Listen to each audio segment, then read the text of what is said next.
And now the Spine Crawler is done, uprooted, and going in, and that will keep the Reapers from doing any more damage, but they will stay alive. That'll be important. Good scouting, or good scouts are the Reapers. And again, straight through to combat shield, and it's already done at the 640 mark. Actually, a little bit earlier even. For Tasia, very interesting, and going, looks like mass marine play here as he's getting double reactor and a third command center. This is, I believe, and you can correct me if I'm wrong, the triple orbital command play, where you get that third orbital command early on in your base, and you make it an orbital command, and you make SCVs, and oh, I didn't know that actually, and a bunch of mules, and I actually did not know that. I play Terran and I didn't know this. Reapers apparently kill creep tumors with their grenades. I did not know that. Oh, by the way, I am quite interested as we see a bunker down for Tasia to protect his natural. I'm quite interested to see if the Reaper change goes through, which is that whole, like, they no longer have the grenades or the DA charges, but they have the ability to regen.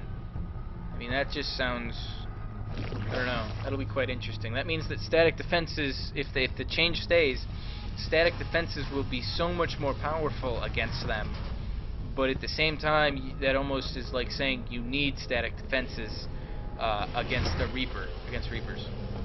So Tasia getting double engineering bays and the reactored factory into a starport, so he's going mass marine play with medevacs, very much relying on his micro, it seems.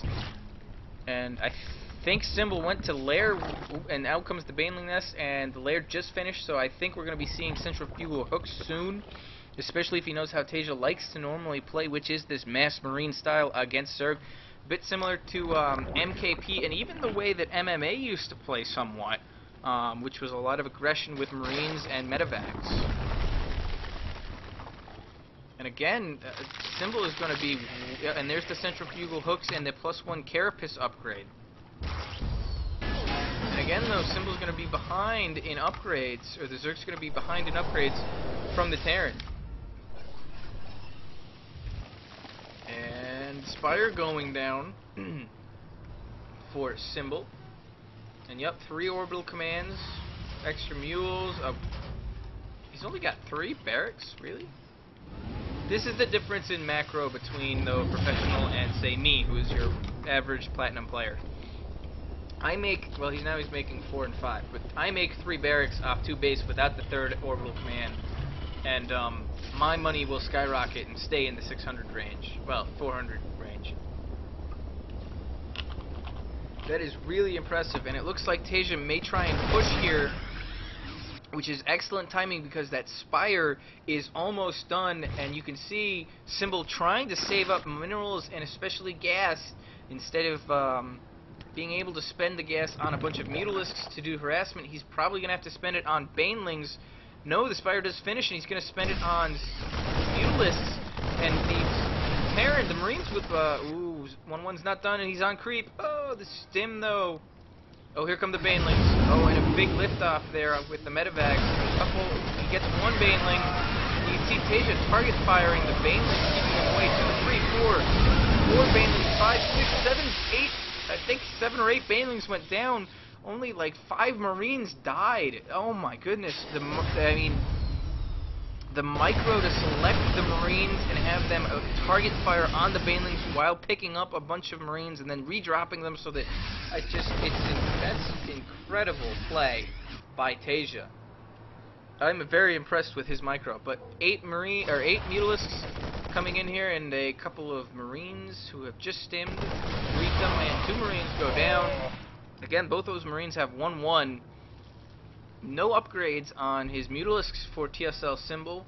No more upgrades right now being made either for his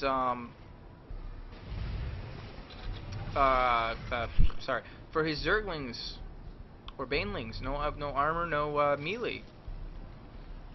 And 1-1 is done, like I said, and 2-2 is on the way for Liquid Tasia. Here comes another push. He does have a tank in here.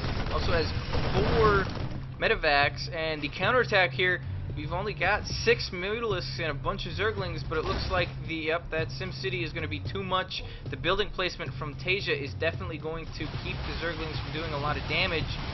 Oh, the Zerglings look like they're going to try and... Sorry. The Medivacs there got caught. What happens is that if you have everything on one hotkey, including the Medivacs, they can, because they, fly, they can get ahead, especially over something like this, whereas you click up back to your base, Medivacs fly directly there, your Marines have to go around, so sometimes your Medivacs can get caught behind, and that's what happened there. Almost, he lost one, I think, and he almost lost a couple. Oh, the Mutalisks stop moving, and he loses a Muta. That was big. Right now, Tasia has deflected any and all harassment and has stayed even base-wise with the blue TSL Zerg. And here comes an infestation pit. Gotta think that Hive, maybe switching up to infestors here. That would probably be a good choice, especially with all of the Marines out on the field. Fungal growth the Marines and then watch your Banelings roll into them, because despite having 5 million APM, a Korean cannot micro when you when you're fungal growth. Oh, and 3 Baneling bombs too. And Tasia getting into position just in time to deflect the attack from Symbol on his third. Well done there. And Symbol's just praying that Tasia comes this way with a bunch of Marines. That's going to be something to keep an eye on. I'm surprised he didn't. You don't want one. I know why he has not. Oh boy, why he hasn't set Banelings almost here. But I'll say that in a second here. Oh boy. Oh boy. Oh boy. Oh, fire. Oh, he hit him. Oh, so many dead Marines. Oh, the green goo is so good. Oh my goodness, that's always a horrible feeling as a Terran, to be like, oh, I have a big arm. Oh no, it disappeared. Where did it go? Where did it go? And a double Marine drop though up in the top corner here, going down, and it's going to get repelled. Well, I don't want to say too easily, but oh boy, they're going to take a lot of Mutalisks with them, and the Zerglings and Banelings for a counterattack here. Good SimCity keeping the Baneling damage to a minimum here. Not a lot of splash damage on the buildings even. And Siege Tank in the back shelling here. And this is going to be a total and complete loss for Symbol, I think. I don't think he's got enough stuff to do enough damage that he needs to do. Especially losing his fourth here. And he's on his way to losing his third. A couple Infestors have showed up. The Mutalisks are injured and a lot of Banelings being made. That's a lot of Banelings. This force, though, is kind of... Oh, a couple of Marines pop there.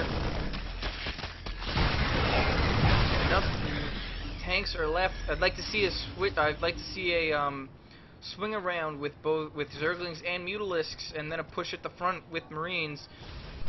And Tasia is going to take unopposed almost this gold because of the pressure that he's got here. Here comes the attack. Banelings, Marines too far forward. They get fungal growth and surrounded. But this fourth of Symbol is dead. Ooh, Symbol's taking the gold, but here comes a mass influx of Marines from Tasia. And it looks like this could be it here, especially with the Marines. Oh, they split just in time. Banelings do get a good number of them, but they split right before that fungal growth hit, and the gold is cancelled by Symbol, and the Terran is just pushing. 2-2 upgrades, 2-1 upgrades though for Symbol. He's been able to keep up an upgrade. This could be it here. Here comes the attack. Banelings not hitting the Marines. Fungal growth on some of the Marines, but not a lot of them. All that's left now are Mutalisks, and they're all hurt, and they don't do well against mass Marines with Stim, Medivacs, and a Thor. That's a problem for Mutalisks. Big GG from TSL Symbol, and then the big QQ from him as well. And jeez, hold on, I don't normally bring this up. He's making at least 12 Marines at once, and he's also held down the A button a lot. He's got 7 Raxes selected. I wonder, does he have any that are unselected? No, he's making 7 Raxes, 5 with reactors, so that means... yeah, that's 12 Marines at a time. He's making 12 Marines at a time. I gotta say, if if Symbol had not gone for that counterattack and again had sacrificed his fourth, I didn't say this earlier, so I can't say it again. I'm saying it. But if it sacrificed his fourth, had not gone for the counterattack into the natural, maybe into the third here. Well, he did seem to do damage to the third. He may have been able to hold off, especially with the Ultralisk Cavern, 3 Ultras on the way, the Adrenal Glands on the Zerglings. He may have had a shot at least at saving the game for a little while. He would have been behind, but he would have at least had an opportunity to stay in the game. But instead, he went for the counterattack. And that I might steal this SimCity with the supply depots all over the place. It kept the Banelings from rolling easily in. It also kept them from, because it's not a true wall off, they are also not doing their splash damage to the buildings. So that was really smart building placement by LiquidSheth. Alright, let's see. I think I'm gonna. This will probably be my last one, but I will try and find a Protoss. Is Heaven's Light a Protoss? No, Heaven's Light is not a Protoss. Rage Yeldy is a Protoss. Maz is a Protoss. Oh, there's another Zerg. Apparently, Sheth likes playing Zergs, because that's all his replays are of.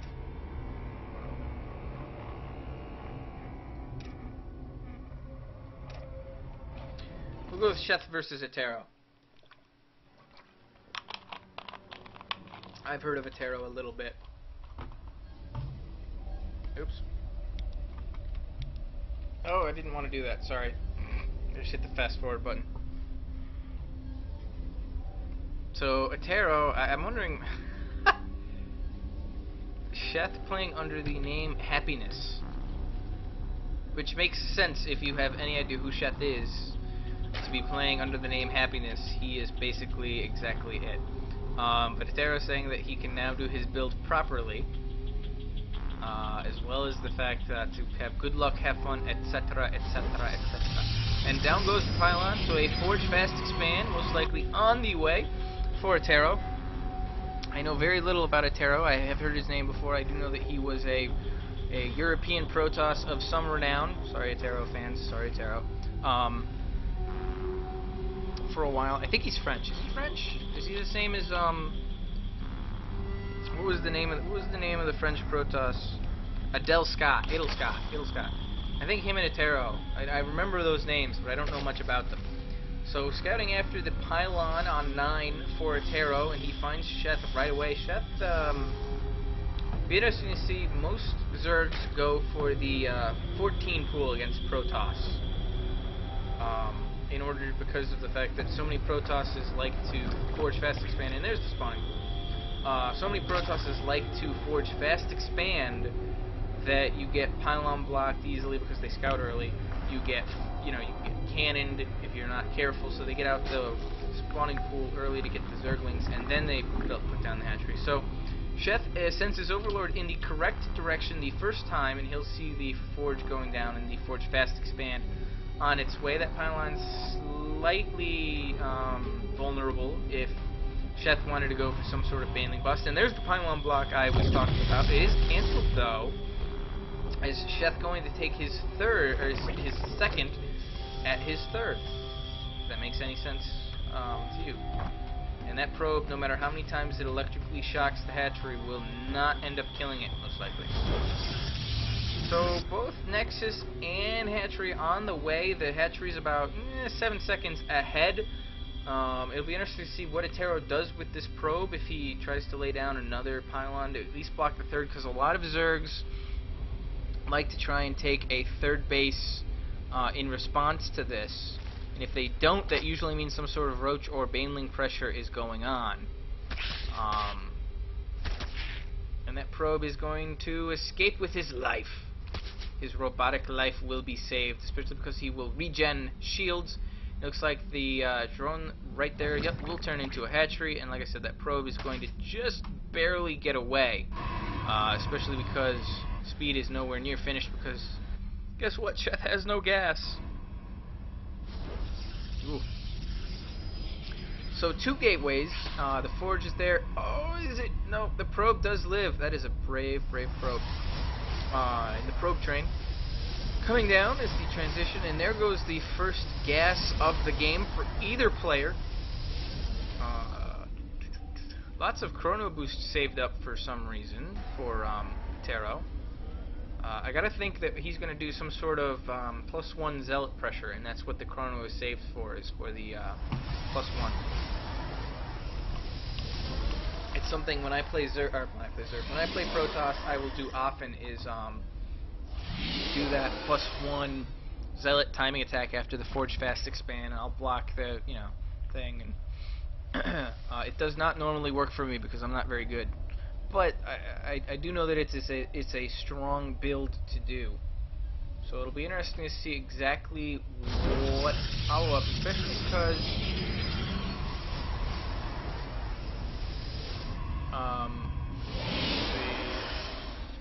ooh, a pair of stalkers now. I wonder, because the Overlord was still there, Sheth could see what was coming, and he saw 2 gateways and the forge. He never saw it chrono boosted though, and he didn't see it working, but he did see the 2 zealots pop out. I wonder if maybe what Attero is trying to have done is he's trying to fool him into thinking he's going to do that +1 zealot timing attack for a little while. As he's going to clean up. He's going to at least get this Overlord up here. And this one, yes, this goes down too. So Sheth's actually going to be heavily supply blocked. He loses 2 Overlords. And there's the +1 now, so no third coming on the way. No Baneling Nests, no Roachmorn, and just starting to get gas. No speed on the way yet either for Sheth. So Sheth doesn't really have any ability to push yet. Well, he does have a lot of minerals. But that Overlord supply block by Attero was huge. I mean, that was huge. He took out 2 Overlords. So Sheth was low on supply. Got with that supply block, his money rocketed there. It'll be interesting to see how he uses it. One of the difficulties Zerg have on this map, especially against, well, actually against anyone, is taking that 4th. They feel very comfortable, and I've played Terran on this map and seen TVZs, where they will easily take their 3rd. Maybe not as quickly against Terran as against Protoss, but still, they will easily and comfortably take their 3rd up here. But then the question becomes, because they can easily protect it around here, but then the question becomes, where do you take a 4th? You can't really take it here because that's so close to your opponent. I mean, I guess you could maybe take it up here, same as up here, but that's so much distance to cover. It's just, it's a tough progression for a Zerg to take a 4th. So +1 is going to finish. A couple of sentries being warped in, as well as a warp prism. Oh, we're going to see. I think this is going to be the Liquid Hero style push, and the warp hits are going to finish just in time. Of course, great Overlord spread from Sheth is going to spot this early, and he does happen to have Zerglings up here. What you try and do is you try and force field in your units, as well as, he's not force fielding in his units though. Oh, there we go, okay. He does happen to save his zealots or his sentries. What you do is you have your sentries in there. You warp in, they force field, whether that's the force field, normally it's the ramp to keep any extra units coming in as you kill everything else. And then with your warp prism, you warp in a bunch of zealots to take out these Zerglings, because a lot of the times that's what Zergs have. There's only only Zerglings. A couple roaches are starting to pop here. A lot of damage being done, still more pressure coming on. All the Zerglings were dealt with, especially in the back here between these minerals. And more force fields going down, more Zerglings streaming in, but more Zealots have been forced in too. Although now, good job by Sheth to concentrate down the Warp Prism, and he at least gets to pick up. Oh, and it escapes with 2 health on it and 2 sentries in it. It's a big save. That is at least 200 gas. And more energy to be used later.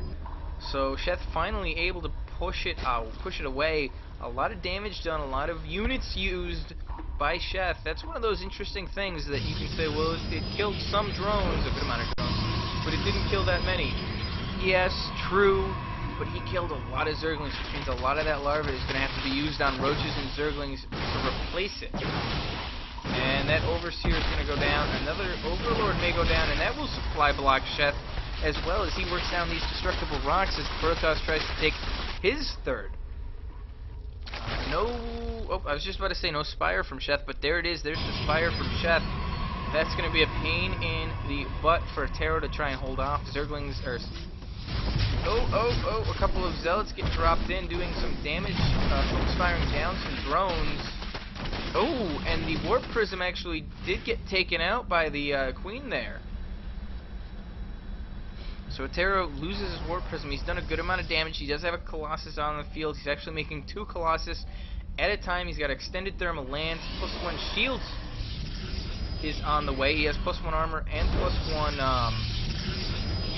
weapons. Wasn't able to get +2 armor or +2 weapons because the Twilight Council was not done. That is what is required in order to do +2 anything upgrade-wise for your units as Protoss. So again, here is the conundrum that Sheth faces. Attero has put himself in an excellent position, especially taking that third with that attack. And Sheth now has to take a fourth somewhere, but where do you take it as a Zerg? That's really, I think, the problem he's running into.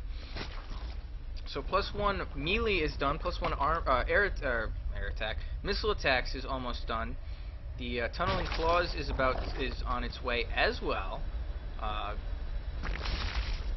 Burrow is done as well. Sheth likes his burrow. I like that. Sheth likes his burrow. Good job. Attero does have 1 immortal in his army. Well, it'll eventually catch up, as well as an observer to see any burrowed roaches. A couple corruptors coming out onto the field now. No mutalisks. Corruptors do better against Colossus than mutas do, of course. But mutas are much better at harassment. The spine crawler wall goes up. Oh, good force field right there, cutting up the majority of the roaches. Especially because now, while the corruptors are trying to take out the Colossus, the roaches can't get to the stalkers, so the stalkers just focus down the corruptors. Oh boy. And Sheth is going to at least take out 2 Colossus, but the more 2 immortals and a Colossus remain. He does not have a lot of roaches left. In fact, he's basically out of roaches, only a corruptor up there. Sheth is in dire straits here. These 4 spine crawlers are definitely not going to be enough. 3 immortals out on the field now for Attero. I gotta think Sheth's gonna have to go for, I don't know. Sheth's in some having some problems here. And Attero looks like he's actually gearing up to take a 4th up here. Heading on more gateways. Lots more gateways, so yes, he will be taking 4th. Also, the Templar Archives, and Sheth does take his 4th base at the gold up here. That's going to create, tension between the 2 races as they, or the 2 factions as they battle, because right here is going to be a huge area of contention with the Zerg base right there. Oh, did Attero see it? Yes, he did. He did catch it with the probe. Attero did see the hatchery being built at the gold and is probably going to go take that out. A pylon here being warped in, spotted by Happiness, Happy Zerg. A couple of Zealots warped in to do whatever damage they could before that pylon goes down. And a Zealot going in to start taking pieces out of the hatchery at the gold.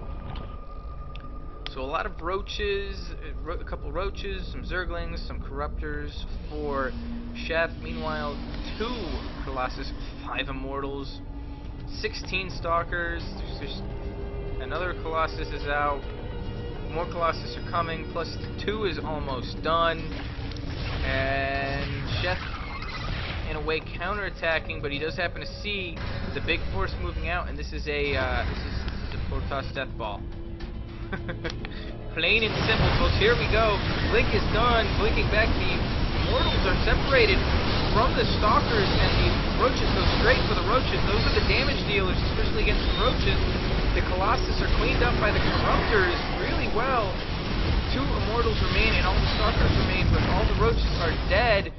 Sheth just does not have much left over to take out the forces that remain from Attero. He did the best, probably the best he could have done there, taking out 3 Immortals and all the Colossus, but I think that Attero's going to just have way too much now as he takes out the base at the gold for Sheth. Here comes some Zerglings and Roaches and more Corruptors. Another Colossus joins the battle. That Colossus is going to quickly go down, but there's just so many Stalkers. And they blink forward ahead of the Immortals, and they're going to pick off a little bit. Again, the upgrade advantage is actually even, although Attero does have those shields, and he blinks forward, takes out all of the Corruptors, so no Corruptors remain for Sheth. That's a problem. That's gas and minerals that he could have used to reinforce with Roaches. Instead, he'll have to be careful and remake those Corruptors in order to battle the Colossus that are being pumped out 2 at a time. Happiness is going to go straight in, and he's going to force his way in, taking out all the sentries, focus firing down some of the Immortals. 2 Immortals go down, more Immortals go down. The Colossus out of position, though, and the Roaches are going after them. One Colossus does escape with his life, another one does go down, and the Roaches burrow and attempt to escape, but no Observer is right overhead. They could unburrow and maybe go for that Colossus. I don't think they get it, though, with the big blink forward by Attero. One Roach is going to make it in and at least see that there are 2 Robo facilities making Immortal / Colossus, and Sheth knows he's in trouble. He's actually mined out. Yeah, he's basically mined out everywhere, unable to take the 4th. Attero actually had taken a 4th. He may have actually been a Zergling counterattack up there, but Attero had a 4th base, 4 bases against Sheth's 3. Sheth unable to do much more. He did a great job holding. I thought he was dead a couple of times there, but well done by Sheth, holding on to what he could for as long as he could, and he almost did come back there, especially with that focus fire and a little bit of micro there, taking out the Immortals and the Colossus, those big damage dealers, but he just did not have the economy to reinforce quickly enough or make enough stuff basically to take out the Stalkers, mostly Stalker army that was left.